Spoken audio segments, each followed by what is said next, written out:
Bismillahirrahmanirrahim. Assalamualaikum warahmatullahi wabarakatuh. Waalaikumsalam warahmatullahi wabarakatuh. Alhamdulillahirabbil alamin. Wassalatu wassalamu ala asyrafil anbiya'i wal mursalin nabiyina Muhammadin wa ala alihi wa sahbihi ajma'in. Amma ba'd.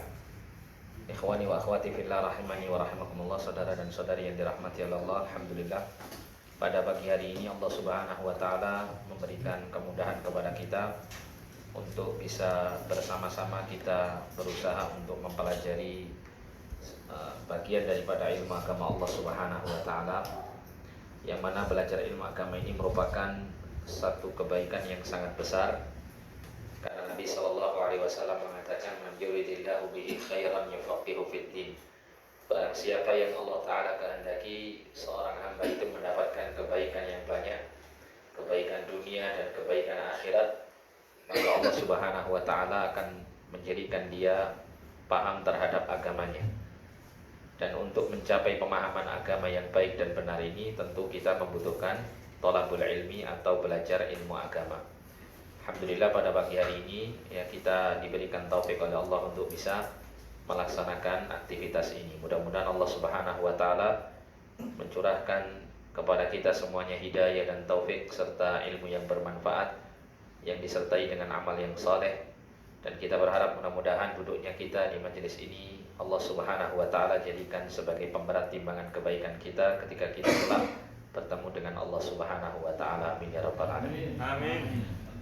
Kita akan membahas mengenai tafsir Al-Qur'an, dan kita akan memulai dari suratul Fatihah. Kemudian kita masuk pada pembahasan seputar tafsir juz amma, ya, tafsir juz 30. Karena juz 30 ini adalah surat-surat yang sering kita baca, terutama di dalam kita melaksanakan sholat. Kita mulai dari suratul Fatihah. Jadi suratul Fatihah ini di antara maqasidus surah, di antara tujuan atau kandungan di dalam surat ini adalah berkenaan dengan tahqiqul ubudiyatil khalisah lillahi ta'ala, yaitu mewujudkan penghambaan yang murni kepada Allah Ta'ala. Karena nanti kita akan menemui ada sebuah ayat yang merupakan bagian dari inti suratul Fatihah, yaitu kalimat iyyaka na'budu wa iyyaka nasta'in. Hanya kepadamu kami beribadah dan hanya kepadamu kami meminta pertolongan. Ini merupakan bentuk daripada ketauhidan, ya, perwujudan ibadah kita kepada Allah Subhanahu wa taala semata. Suratul Fatihah ini dinamakan dengan Al-Fatihah liftitahi kitabillahi biha, karena kitab Allah Al-Quran ini dibuka dengan surat ini. Jadi Al-Fatihah itu artinya yang membuka, yang mengawali itu Al-Fatihah. Dan Al-Fatihah ini memiliki banyak nama, ya, memiliki banyak nama. Di antaranya Al-Fatihah dinamakan dengan Ummul Quran, induknya Al-Quran. Kenapa dikatakan induk Al-Quran? Karena listimaliha ala mawdu'atihi, karena cakupan dari suratul Fatihah ini adalah mencakup banyak hal. Bahkan kalau kita bisa bahasakan dengan bahasa yang lain, suratul Fatihah ini adalah rangkuman bagi seluruh isi Al-Quranul Karim. Ya, mulai dari pembahasan seputar tauhid, seputar mengisahkan Allah Ta'ala, seputar ibadah, ya, kemudian yang lain-lainnya itu terkandung dalam suratul Fatihah. Wahia a'zamu suratin fil Quran, dan dia adalah surat yang paling agung di dalam Al-Quranul Karim, yang paling besar, paling mulia. Kalau ayatul kursi itu adalah a'zamu ayatin fil Quranil Karim. Ayat kursi itu ayat yang paling agung dalam Al-Quran. Kalau surat paling agung adalah surat Al-Fatihah. Wahia sab'ul mathani, dia disebut juga dengan as-sab'ul mathani. As-sab'u itu artinya 7, al-mathani itu yang diulang-ulang. Maksudnya apa? Maksudnya adalah 7 ayat yang senantiasa dibaca di dalam banyak kesempatan. Salah satunya adalah ketika kita melaksanakan ibadah sholat. Nah, kita melaksanakan sholat itu ada kurang lebih 5 kali kita sholat ya, untuk yang wajib saja itu kurang lebih ada 17 rakaat. Nah 17 rakaat berarti tiap-tiap rakaat kita selalu baca suratul Fatihah. Berarti minimal 17 kali kita membaca suratul Fatihah dalam sehari semalam. Sehingga dia disebut dengan as-sab'ul mathani ya, 7 ayat yang berulang-ulang. Na'am, a'udzubillahi minasyaitonirrajim. Bismillahirrahmanirrahim. Ayat pertama Allah mengatakan Bismillahirrahmanirrahim. Maknanya Bismillahi abda'u qira'atal Qur'an. Dengan nama Allah aku memulai membaca Al-Quran. Musta'inan bihi ta'ala mutakarrikan bidzikri ismihi. Dengan meminta pertolongan kepada Allah Ta'ala dan berharap mendapatkan keberkahan dengan menyebut nama Allah Subhanahu wa Ta'ala. Jadi ini adalah tafsir dari kaitannya dengan kita membaca basmalah, Bismillahirrahmanirrahim. Jadi apa sih yang diinginkan oleh Allah Subhanahu wa Ta'ala ketika seorang hamba itu memulai bacaan surat ya, termasuk di sini adalah suratul Fatihah, dengan kita membaca Bismillahirrahmanirrahim, yaitu ya, kita menyebut nama Allah untuk memulai membaca Al-Quran agar kita mendapatkan pertolongan dari Allah dan keberkahan dengan menyebut namanya. Wa qad tadhammanatil basmalatu thalathatun min asma'illahil husna. Jadi di dalam kata atau kalimat basmalah ini ada 3 nama Allah yang paling mulia, yang paling bagus. Ya. Yang pertama itu lafaz Allah, ini nama untuk Allah, Allah, kemudian Ar-Rahman, kemudian Ar-Rahim. Jadi kalimat Bismillahirrahmanirrahim tersusun dari 3 nama Allah Subhanahu wa Ta'ala ini. Yang pertama adalah Allah. Apa yang dimaksud dengan Allah itu? Ai al-ma'bud bihaqqin. Allah itu maknanya adalah Tuhan yang disembah dengan sebenarnya. Ada juga yang mengartikan al-ma'budu ya, ta'ziman atau hubban wa ta'ziman. Jadi Allah itu adalah Tuhan yang disembah dengan cinta dan pengagungan, dengan dasar cinta dan pengagungan. Ya. Ini adalah makna daripada kalimat Allah. Jadi jika Anda ditanya apa artinya Allah, Allah itu maknanya adalah al-ma'bud bihaqqin, sesembahan yang paling berhak, paling benar untuk disembah.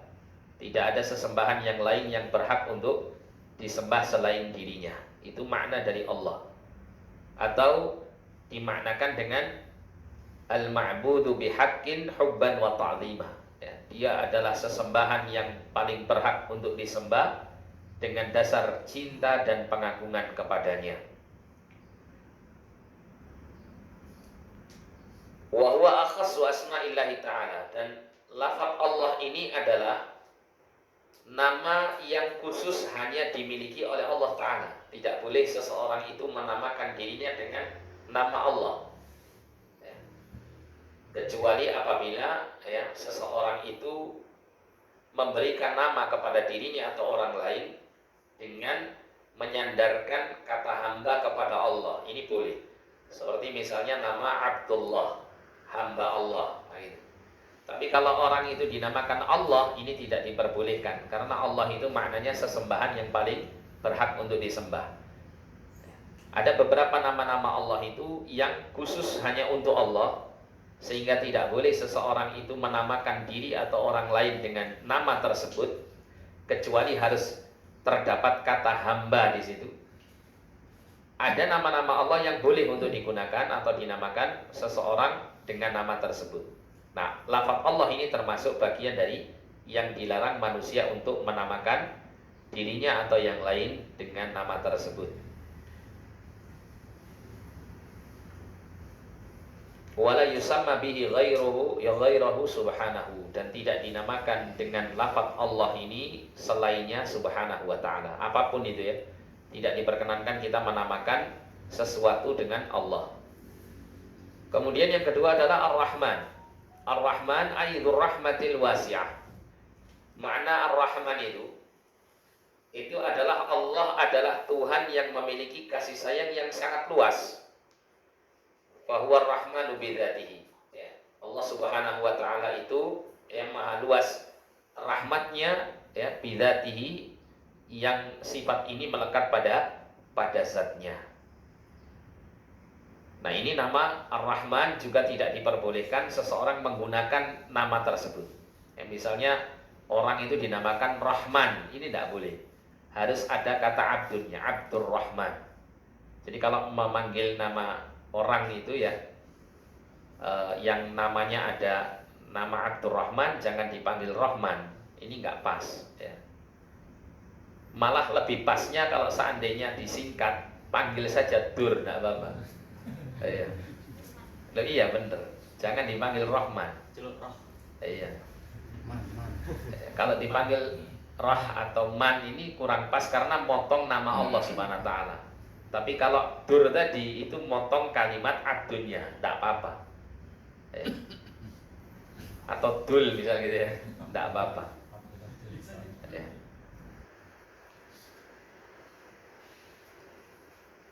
Ini Ar-Rahman ya, adalah khusus untuk Allah. Karena apa? Karena kandungan maknanya adalah Allah itu memiliki rahmat yang sangat luas dan tidak ada seorang pun yang memiliki kasih sayang yang seluas Allah Subhanahu wa taala memberikan kasih sayangnya kepada hamba-hambanya. Kemudian yang ketiga Ar-Rahim. Ar-Rahim ini maknanya Dzur-Rahmatil Wasilah.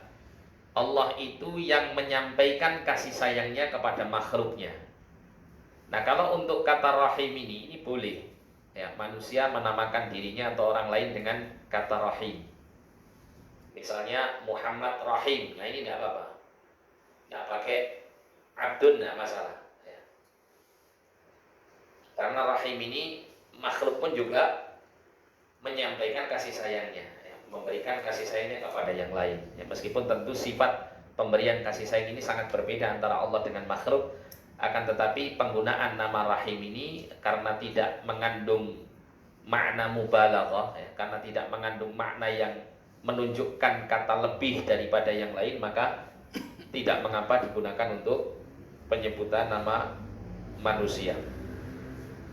Fahuwa yarhamu birahmatihi man sya'a min khalqihi wa minhumul mu'minuna min ibadihi. Jadi makna Ar-Rahim itu adalah Allah yang memberikan kasih sayangnya kepada siapa saja yang Dia kehendaki dari makhluknya. Dan di antara mereka yang mendapatkan kasih sayang Allah Subhanahu wa taala ini adalah mereka orang-orang yang beriman dari kalangan hamba-hamba Allah Subhanahu wa taala. Ya, jadi seseorang apabila dia beriman, dia termasuk golongan orang-orang yang taat kepada Allah dan mengimani Allah, maka dia adalah golongan orang-orang yang dirahmati oleh Allah Subhanahu wa taala. Kemudian Allah berfirman, Alhamdulillahi Rabbil Alamin. Alhamdulillahi Rabbil Alamin, segala puji bagi Allah Rabbul Alamin. Maknanya adalah Al-Thana'ul Kamil. Jadi ayat kedua ini, Alhamdulillahi Rabbil Alamin, ini adalah pujian kepada Allah Subhanahu wa taala dengan pujian yang sempurna. Oleh karena itu di dalam terjemahan bahasa Indonesia, di dalam Quran ya, terjemahan itu selalu diartikan segala puji. Segala ini menunjukkan kesempurnaan pujian. Semua hal-hal yang baik itu menjadi dipersembahkan kepada Allah sebagai pujian untuknya.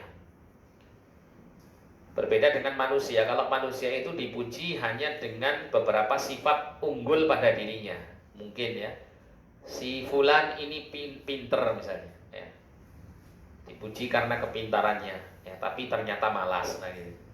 Si fulan mungkin dia secara fisik misalnya cantik atau tampan misalnya, tapi ternyata akhlaknya tidak baik. Nah, mesti ada plus minusnya kalau manusia. Nah, manusia itu kalau memuji manusia yang lain, mesti pujian itu hanya pada hal-hal yang tertentu saja, tidak secara keseluruhan pada diri manusia itu terdapat kelebihan.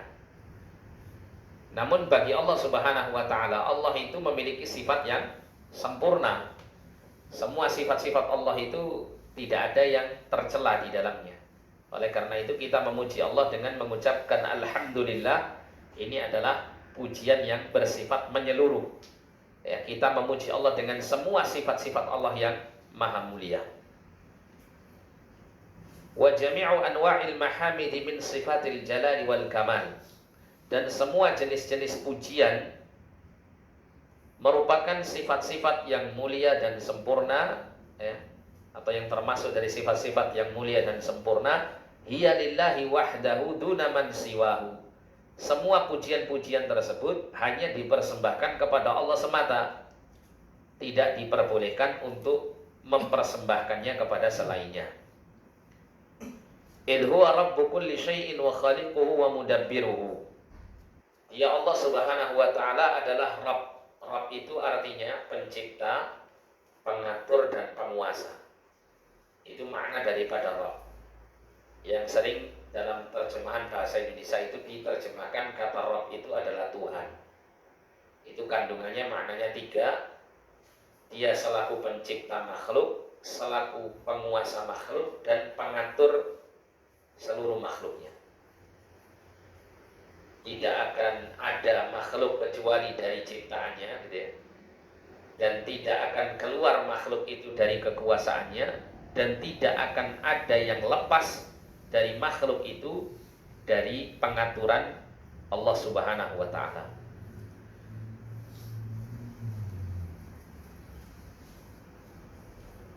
Jadi Allah mengatakan, ya, bahwa dirinya Rabbul Alamin, itu maknanya adalah Rabbu kulli syai'in wa khaliquhu wa mudabbiruhu. Dia adalah Rabb segala sesuatu dan dia penciptanya dan yang mengaturnya.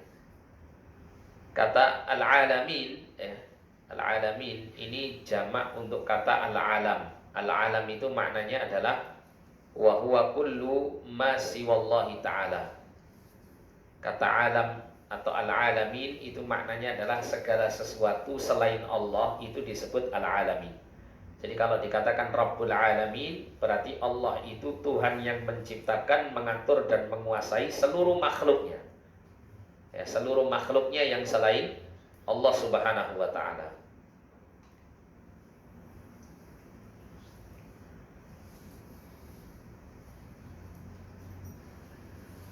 Jadi ketika Allah Subhanahu wa ta'ala itu dipuji dengan alhamdulillahirabbil alamin, maka seorang hamba itu memuji Allah itu karena 2 perkara. Karena 2 perkara. Yang pertama adalah karena memang Allah layak untuk dipuji dengan sifat-sifatnya yang sempurna, nama-namanya yang terbaik, ya. Semua apa yang ada pada zat Allah Subhanahu wa ta'ala ini semuanya terpuji, tidak ada yang tercela. Oleh karena itu kita memuji Allah karena memang Allah layak untuk dipuji. Karena Allah Subhanahu wa ta'ala memiliki semua bentuk kesempurnaan. Kemudian yang kedua adalah mengenai pujian kita kepada Allah ini adalah dikarenakan Allah telah memberikan kita berbagai macam nikmat.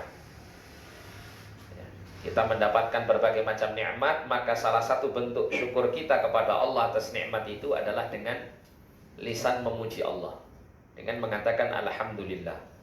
Oleh karena itu secara umum, ya, kita diperintahkan dalam syariat setiap kali mendapatkan nikmat apapun jenisnya, kita dianjurkan untuk mengucapkan kalimat alhamdulillah.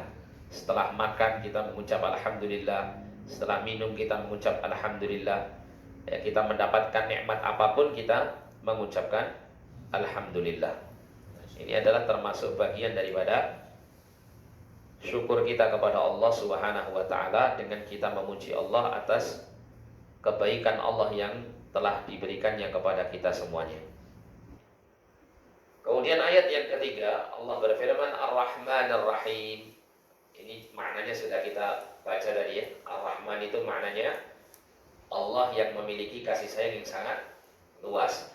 Ar-Rahim, Allah itu yang memberikan kasih sayangnya kepada makhluknya. Jadi maknanya adalah thana'un 'ala Allah Ta'ala ba'da hamdihi fil ayatis sabiqah.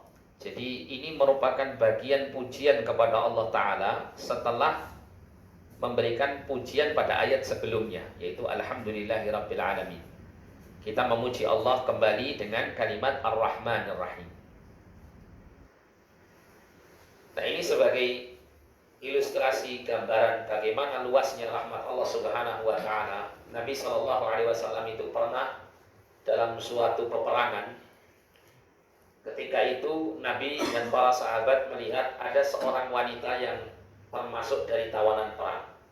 Yang kala itu wanita ini adalah wanita yang dalam keadaan menyusui, ya. Dia memiliki anak yang masih menyusu kepada dirinya, dan pada saat itu si anak ini terpisah dengan si ibu. Nah, dikala itu si ibu ini dalam kondisi pakaiannya basah karena keluar air susunya, ya. Yang menandakan bahwa sudah waktunya air susunya ini dikeluarkan untuk diberikan kepada anaknya. Maka dia pun merasa khawatir dengan terpisahnya dirinya dengan anaknya tersebut. Dia mencari anaknya yang ada di medan peperangan tersebut sampai dia menemukannya. Setelah dia menemukannya, dia langsung mendekap anak tersebut dan menyusuinya kala itu. Maka Nabi Shallallahu alaihi wasallam mengatakan kepada para sahabat, ya, apakah seorang ibu yang seperti ini mungkin bagi si ibu ini untuk melemparkan bayinya ke dalam api? Maka kata para sahabat mengatakan, tidak wahai Rasulullah. Ya, bagaimana ya seorang ibu yang sedemikian cinta dan sayangnya kepada anaknya itu rela dan tega untuk melemparkan bayinya ke dalam api. Maka kemudian Nabi mengatakan, Lallahu arhamu min hadhihi biwaladiha. Benar-benar Allah Subhanahu wa taala itu lebih memiliki kasih sayang kepada hamba-hambanya daripada si ibu ini dengan anaknya. Jadi menunjukkan bagaimana besarnya kasih sayang Allah Subhanahu wa taala kepada hamba-hambanya, terutama hamba-hamba yang beriman. Oleh karena itu ada seorang orang soleh terdahulu itu berdoa dengan redaksi doanya yang bagus. Dia mengatakan gini, ya, Allahumma inni a'lamu annaka arhamun nasibi. Ya Allah, sesungguhnya aku ini mengetahui bahwa Engkau adalah Tuhan yang paling berkasih sayang kepadaku daripada yang lain. Wa innaka ta'lamu, ya, dan sesungguhnya Engkau mengetahui anna ummi arhamun nasibi, bahwasanya ibuku itu adalah manusia yang paling berkasih sayang kepadamu, paling cinta, paling kasih sayang kepadamu. Wa ummi la tarda liyal halak wal adab. Sedangkan ibuku itu tidak pernah merasa rela, merasa suka jika aku ini tertimpa musibah dan adab. Apa tardahu li anta wa anta arhamur rahimin. Apakah Engkau ya Allah ridha, rela dengan diriku yang terkena adab, sedangkan Engkau adalah Tuhan yang paling berkasih sayang di atas seluruh makhluk yang berkasih sayang. Jadi maksudnya di sini adalah dikala itu ya orang yang saleh ini sangat berharap agar Allah memberikan kasih sayang kepadanya agar dijauhkan, dihindarkan dari siksa api neraka. Ya, dengan menyebut sifat Allah selaku Allah itu yang memiliki rahmah yang luas. Nah, selayaknya seorang hamba itu demikian, ya. Dia benar-benar mengenal Allah melalui nama-nama dan sifat-sifatnya yang mulia, sehingga dengan itu dia akan bisa mendapatkan manfaat yang banyak. Salah satunya adalah dengan menggunakan nama-nama dan sifat Allah itu sebagai doa dan sebagai wasilah dalam permintaannya kepada Allah.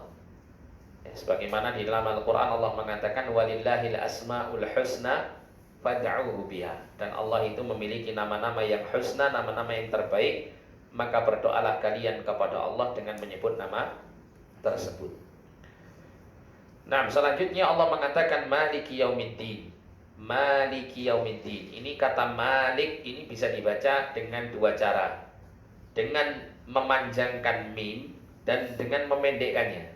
Maliki yaumiddin atau maliki yaumiddin. Kalau maliki yaumiddin, malik itu maknanya yang menguasai. Kalau maliki yaumiddin, malik itu adalah raja. Ya, hampir sama, cuman sedikit berbeda. Maliki yang menguasai, kalau malik itu adalah raja yang menguasai. Disebutkan di sini. Jadi maliki yaumiddin itu maknanya yang menguasai hari al-jaza, hari pembalasan. Apa yang dimaksud hari pembalasan? Yaitu hari kiamat.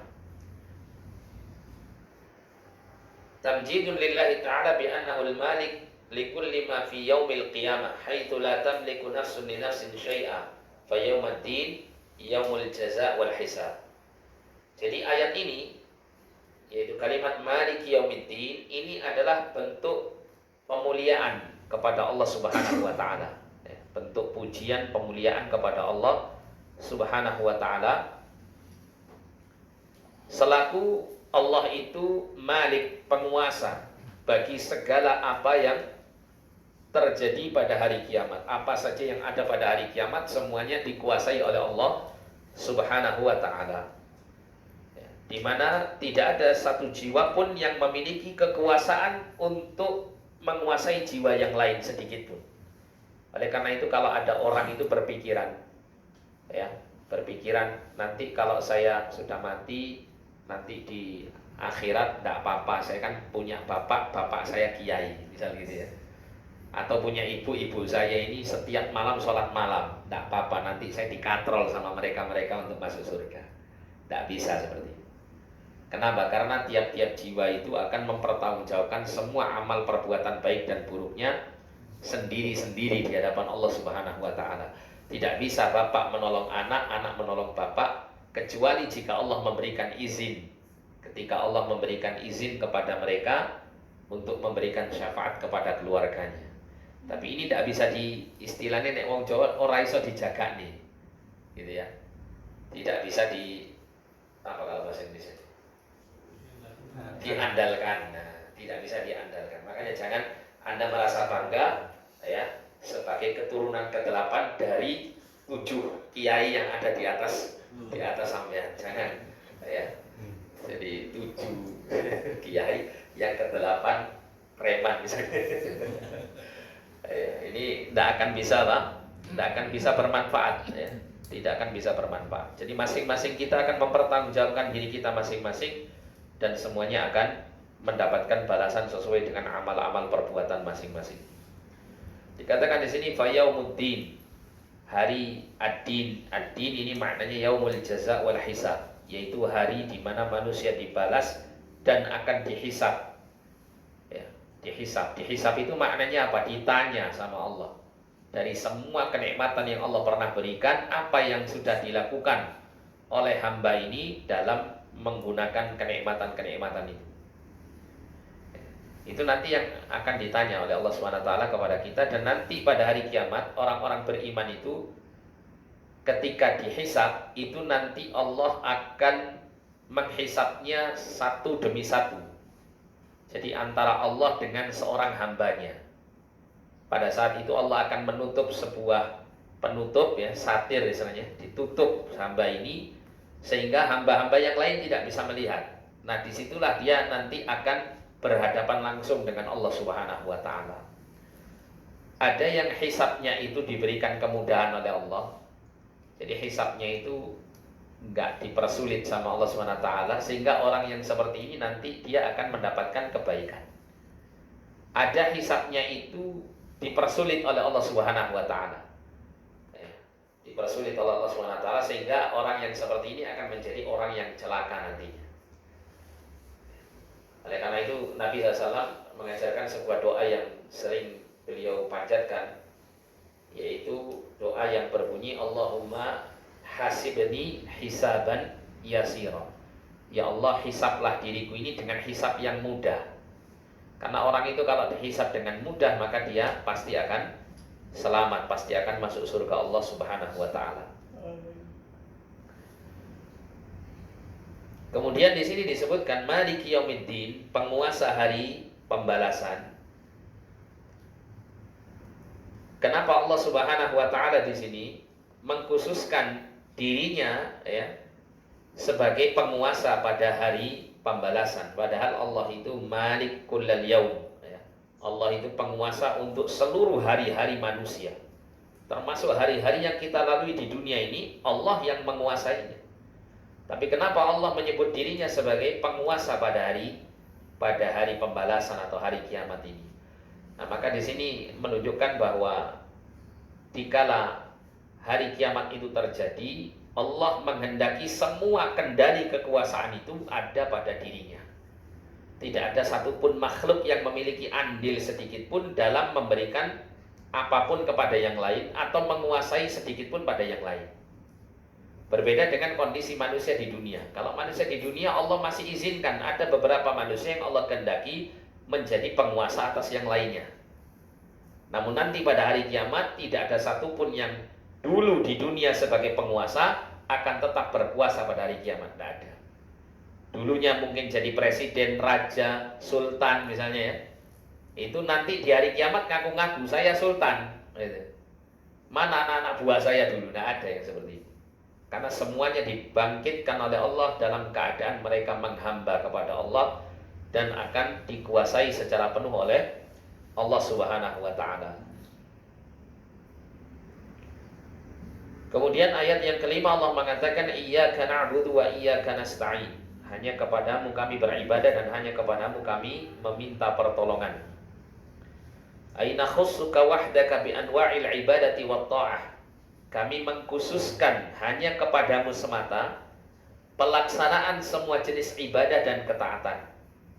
Fala nusyriku ma'aka ghairak. Maka kami tidak menyekutukan dalam beribadah kepadamu kepada selainmu ya, dikala mempersembahkan ibadah itu kepadamu. Namanya syirik itu beribadah kepada Allah juga beribadah kepada yang lain. Itu namanya syirik. Seperti contoh ya, Nabi mengatakan ad-du'a huwal ibadah. Berdoa itu adalah ibadah kepada Allah SWT. Sehingga doa itu harus dipersembahkan hanya kepada Allah, mintanya hanya kepada Allah. Kalau ada orang berdoa itu mintanya kepada Allah dan kepada yang lain, maka ini namanya syirik.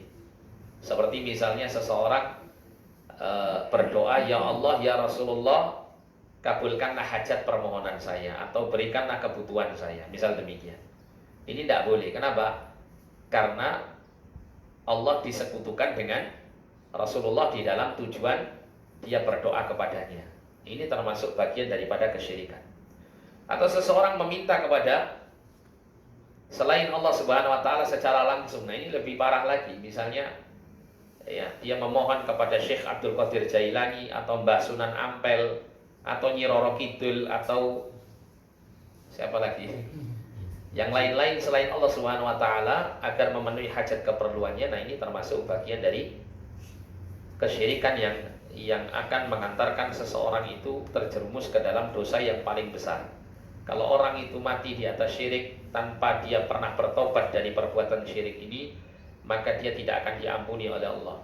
Allah mengatakan innallaha la yaghfiru an yushraka bihi wa yaghfiru ma duna dzalika liman yasha. Sesungguhnya Allah tidak akan mengampuni dosa syirik dan akan mengampuni dosa selain syirik bagi siapa saja yang Allah taala kehendaki. Jadi kalau orang misalnya pernah melakukan kesyirikan, ya mungkin dia lupa terus dia melakukan kesyirikan. Nah, dikala itu ketika dia ingat, segera dia mengucapkan la ilaha illallah dan mohon ampun kepada Allah. Ya, mohon ampun kepada Allah Subhanahu wa taala.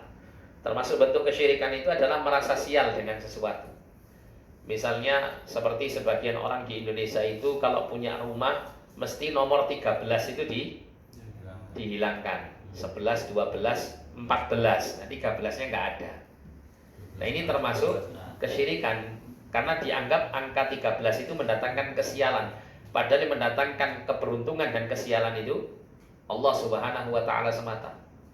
Atau misalnya ada sebagian keyakinan orang ketika dia mau keluar rumah terus kejatuhan cicak misalnya. Waduh, ini sial saya. Tidak boleh seperti itu. Ya. Ini bukan termasuk bagian dari sebab Allah menciptakan kesialan melaluinya. Tapi kalau misalnya orang itu banyak berdosa, kemudian banyak kesialan yang dia rasakan, mungkin penyebabnya adalah dosa-dosa saya yang banyak, maka saya harus istighfar dan bertaubat. Maka ini benar. Karena dosa itu akar dari semua kesialan. Akar dari semua kesialan. Maka ketika kita mendapati sesuatu yang kita anggap sial dan semacamnya, perbanyak istighfar, mohon ampun kepada Allah. Bisa jadi karena sebab dosa kita mendapat semua kesialan ini. Kemudian disebutkan di sini wa minka wahdaka natlubul aun fi kulli syu'unina fabiyadikal khaira kullahu wa la mu'inun siwak. Jadi dan darimu semata kami meminta pertolongan di dalam seluruh urusan kami. Seluruh urusan. Jadi kita ini kalau minta pertolongan kepada Allah, itu jangan urusan dunia saja. Belum dapat jodoh mintanya segera dikasih jodoh sama Allah. Belum dapat duit misalnya minta duit sama Allah. Belum dapat makan minta makan sama Allah. Tapi ketika sholat kita masih bolong-bolong, kemudian masih banyak maksiat, itu kita tidak minta pertolongan kepada Allah untuk memperbaiki kondisi diri kita. Ini tidak tepat. Justru Nabi SAW itu mengajarkan kita untuk minta pertolongan kepada Allah itu dalam semua hal, termasuk urusan agama kita. Nabi itu pernah mengajarkan sebuah doa kepada salah seorang sahabat namanya Mu'ad bin Jabal radhiyallahu anhu. Wallahi ya Mu'ad inni la uhibbuk. Demi Allah wahai Mu'ad, sesungguhnya aku ini mencintaimu, kata Nabi. Fala tad'anna fi kulli duburi shalah an taqul. Maka jangan pernah di akhir salat itu kau lupakan untuk mengucapkan Allahumma a'inni ala dzikrika wa syukrika wa husni ibadatik. Ya Allah, tolonglah saya, bantulah saya untuk berzikir kepadamu, untuk mensyukuri nikmatmu, dan untuk memperbagus ibadahku kepadamu. Jadi minta tolong kepada Allah dalam hal-hal yang erat kaitannya dengan kualitas agama. Jadi bukan hanya urusan dunia saja. Kita ini kan urusan-urusan dunia baru nangis-nangis sujud sama Allah SWT. Tapi kalau urusan akhirat kita ini ada yang nggak benar, urusan agama kita masih belum beres, itu kita ini tenang-tenang saja, santai-santai saja. Nah ini tidak tepat. Sehingga dalam kaitannya dengan kita beribadah kepada Allah, kita pun juga sangat-sangat membutuhkan pertolongan Allah. Karena di tangan Allah atau di tangan Engkaulah ya Allah kebaikan itu semuanya, dan tidak ada yang bisa menolong kecuali dengan pertolonganmu. Kemudian Allah mengatakan ihdinas siratal mustaqim, tunjukkan kami jalan yang lurus. Aidullana ila siratil mustaqim, tunjukkan kepada kami kepada jalan yang lurus. Yang dimaksud jalan yang lurus ini adalah agama yang hak, Islam yang benar. Wasluk bina fihi, dan perjalankan kami di dalamnya. Jadi kita ketika mengucapkan ihdinas siratal mustaqim, tunjukkan kami jalan yang lurus, itu kita minta dua petunjuk, dua hidayah. Hidayah yang pertama itu berupa ilmu yang bermanfaat. Seperti saat ini kita belajar mengenai suratul Fatihah secara singkat ini adalah salah satu bagian daripada hidayah, yaitu ilmu yang bermanfaat. Nah, hidayah yang kedua itu kita minta supaya Allah mewujudkan ilmu yang bermanfaat yang sudah kita pelajari ini ke dalam amal soleh yang nyata dalam kehidupan kita sehari-hari. Jadi misalnya kita belajar tentang sholat misalnya. Setelah kita tahu tentang sholat, berarti kita sudah mendapatkan satu bagian dari hidayah, yaitu ilmu yang bermanfaat, atau dengan istilah yang lain hidayatul irsyad wal bayan, hidayah yang sifatnya penjelasan. Nah setelah itu hidayah yang pertama ini nggak cukup, bahkan ini akan membahayakan kita jika kita tidak mendapat hidayah yang kedua. Apa hidayah yang kedua itu? Yaitu hidayatul taufik, hidayah berupa pertolongan Allah untuk menjadikan ilmu yang bermanfaat tadi menjadi amal yang soleh. Pelajaran sholat yang sudah kita pelajari itu akan bermanfaat jika kita mengamalkan apa yang sudah kita pelajari dalam kaitannya dengan sholat ini di dalam sholat kita. Tapi kalau misalnya kita sudah mendapatkan ilmu tentang sholat, tentang tahu wajibnya sholat dan seterusnya, terus kita nggak sholat misalnya, atau kita mengerjakan sholat asal-asalan tidak bersumber kepada ilmu yang benar yang sudah kita pelajari, maka ini menunjukkan kondisi dirinya nanti akan celaka. Seperti nanti disebutkan di sini tentang golongan orang yang berilmu tapi tidak beramal, yang termasuk dari golongan orang yang dimurkai oleh Allah. Ada juga orang itu yang mungkin diberikan semangat oleh Allah untuk taat beribadah, tapi enggan belajar ilmu yang bermanfaat. Yang terjadi apa? Yang terjadi justru dia beramal tanpa dasar petunjuk yang benar, ngawur amalnya. Sehingga tidak diterima oleh Allah SWT karena Allah tidak mengendaki amal itu dikerjakan dengan cara yang tidak didasari oleh ilmu yang benar tersebut. Nah, sehingga ketika kita minta kepada Allah ihdinas siratal mustaqim, kita minta dua jenis petunjuk tadi. Kita minta agar ditunjukkan mana jalan yang lurus, dan kemudian kita minta kepada Allah agar kita diperjalankan di dalam jalan yang lurus ini. Watsabbitna alaihi, dan kokohkan kami di atasnya. Nah, kokohkan kami di atasnya, ya, tetapkan kami di atas jalan yang lurus ini, agama Islam yang benar ini, sampai kita mati. Karena Allah sendiri mengatakan, ya ayyuhalladzina amanu, ya, ya ayyuhalladzina amanu taqullaha haqqa tuqatih wa la tamutunna illa wa antum muslimun. Wahai orang-orang yang beriman, bertakwalah kamu kepada Allah dengan sebenar-benarnya takwa, dan janganlah kamu mati kecuali dalam keadaan yang tergolong orang-orang yang berserah diri kepada Allah, orang-orang Islam. Sehingga kita butuh agar kita dikokohkan di atas jalan yang lurus ini sampai kita menghadap Allah SWT dengan membawanya. Wazidna hudan, dan tambahkan kepada kami petunjuk.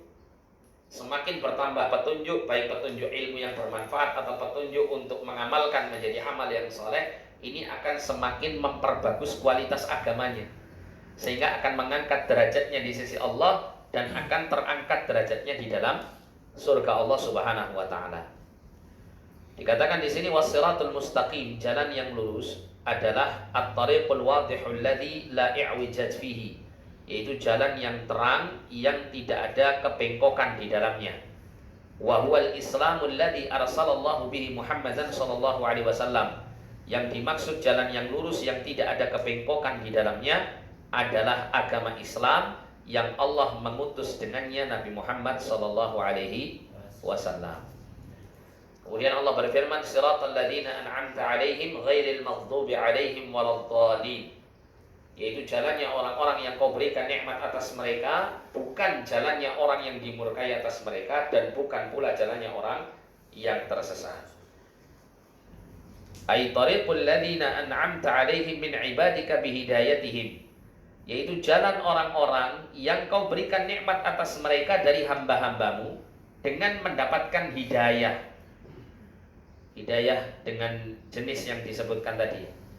Siapa mereka itu? Kan nabiyyin, seperti para nabi, wasiddiqin, para siddiqin, orang-orang yang lurus dalam keimanannya, wasyuhada, orang-orang yang tergolong orang-orang syahid, ya, wassalihin, orang-orang saleh, wa hasuna ulaika rafiqa, dan mereka itu adalah sebaik-baik teman, ya.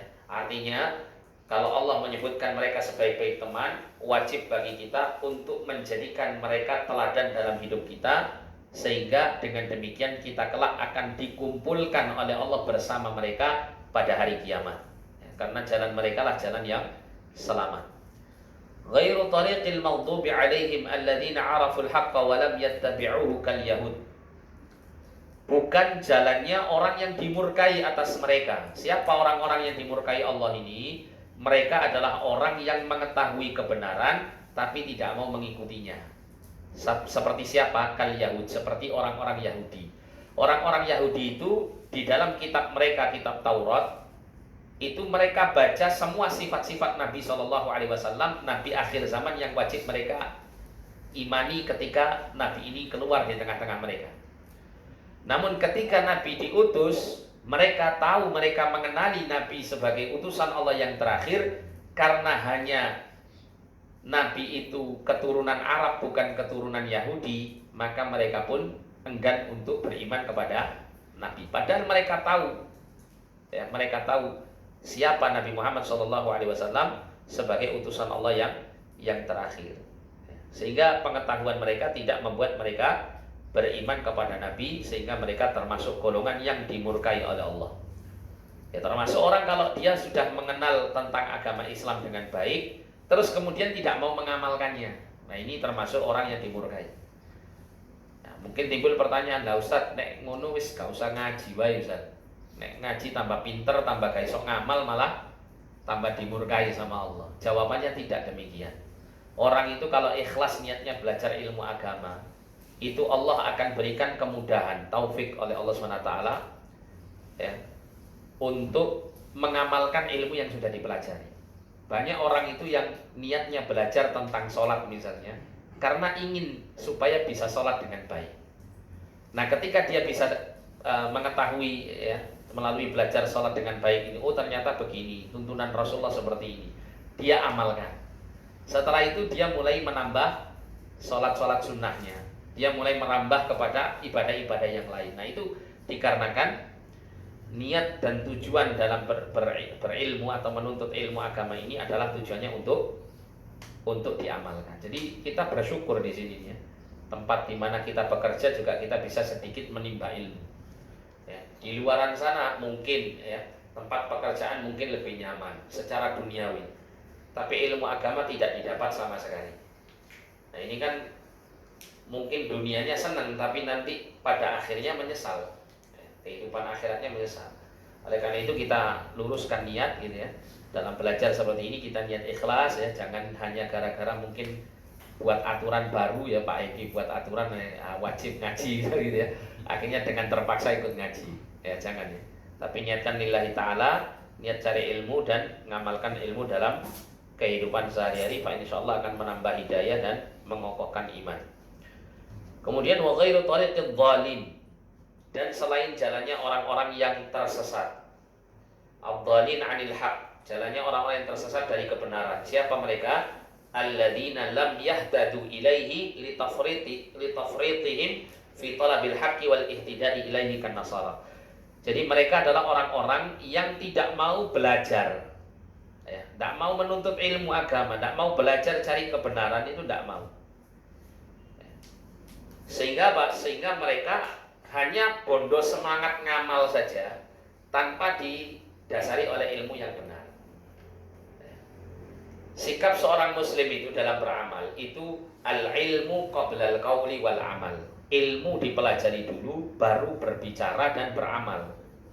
Jangan bicara dan ngamal dulu baru cari ilmunya. Ini tidak tepat. Itu tidak akan diterima oleh Allah SWT amal yang demikian. Maka yang harus dilakukan adalah berilmu terlebih dahulu baru beramal. Jangan seperti ini yang dikatakan di sini kan Nasara, seperti orang-orang Nasrani. Orang-orang Nasrani itu semangat ibadahnya tapi tidak berdasarkan ilmu. Seperti contoh kebid'ahan yang muncul di tengah-tengah orang Nasrani itu yang tidak didasari ilmu selain keyakinan trinitasnya gitu ya. Keyakinan bahwa Yesus atau Nabi Isa itu adalah anak Tuhan. Itu ada yang namanya rohbaniyah. Rohbaniyah itu membujang selamanya, tidak menikah ya, baik yang laki-laki maupun yang perempuan. Ini ada yang semacam ini, terutama mereka-mereka yang istilahnya itu yang ahli ibadatnya mereka ya, para pendeta, para biarawatinya, biarawannya itu mereka mengamalkan hal yang seperti ini. Padahal ini sama sekali tidak disyariatkan oleh Nabi Isa alaihissalam di masa beliau yang menyampaikan Islam kepada umatnya. Nah, ini adalah kandungan daripada suratul Fatihah secara singkat. Terakhir kita baca di antara faidah-faidah ayat. Yang pertama adalah Allah Ta'ala membuka kitabnya dengan basmalah dengan tujuan untuk membimbing hamba-hamba Allah agar memulai semua amal perbuatannya dan semua perkataannya itu dengan mengucap Bismillahirrahmanirrahim sebagai bentuk meminta pertolongan kepada Allah dan agar mendapat taufik dari Allah Subhanahu wa taala. Jadi memulai semua aktivitas hendaklah membaca bismillah agar diberi keberkahan dan pertolongan Allah. Kemudian yang kedua, di antara petunjuk dari surat yang mulia ini adalah berkenaan dengan berdoa. Jadi Allah itu mengajarkan kepada kita ada berdoa melalui suratul Fatihah. Kalau kita mau minta sama Allah itu jangan langsung minta, ya Allah kula nyuwun ngeten, jangan. Tapi mulai dengan memuji Allah dulu. Seperti dalam suratul Fatihah ini kita memuji Allah. Sekian ayat kita puji, baru kemudian kita berdoa. Ihdinas siratal mustaqim. Kemudian yang ketiga adalah memberikan peringatan kepada kaum muslimin untuk supaya tidak meremehkan dalam menuntut ilmu agama, sehingga nanti seperti golongan orang-orang Nasrani yang tersesat, atau meremehkan beramal di atas ilmu yang sudah dipelajari. Ya, sehingga mereka hanya sekedar menjadikan ilmu itu sebagai wacana atau hanya sekedar pengetahuan biasa tanpa beramal ya dengan dasar ilmu tersebut. Maka yang seperti ini akan seperti golongan orang-orang Yahudi yang dimurkai oleh Allah Subhanahu wa taala atas mereka. Kemudian yang terakhir, dallatis surah ala anna kamalal iman yakunu bi ikhlasil ibadati lillahi ta'ala wa talabil auni minhu wahdahu duna siwahu. Surat ini menunjukkan ya, atas kesempurnaan iman itu bisa terjadi adalah dengan ikhlasnya ibadah kepada Allah Ta'ala dan meminta bantuan pertolongan kepada Allah semata, bukan kepada selainnya ya. Jadi agar kita ini mendapatkan kesempurnaan iman, kita benar-benar mewujudkan ibadah ini murni hanya karena Allah Subhanahu wa taala kita lakukan, dan selalu memohon pertolongan kepada Allah di dalam urusan ibadah maupun urusan yang lainnya. Nah, insya Allah untuk pertemuan berikut kita akan melanjutkannya. Kita mulai dari Quran surat An-Nas ya. Quran surat An-Nas dan seterusnya naik ke atas insya Allah ta'ala. Sudah cukup ditutup saja atau ada pertanyaan? Tutup saja nih. Nah, kita tutup dengan doa kafaratul majelis. Subhanakallahumma wa bihamdika asyhadu an la ilaha illa anta astaghfiruka wa atubu ilaik. Wa sallallahu ala nabiyyina Muhammadin wa ala alihi wa sahbihi wasallam. Wa akhiru da'wana alhamdulillahi rabbil alamin wa lakum minkum assalamu alaikum warahmatullahi wabarakatuh. Waalaikumsalam warahmatullahi wabarakatuh.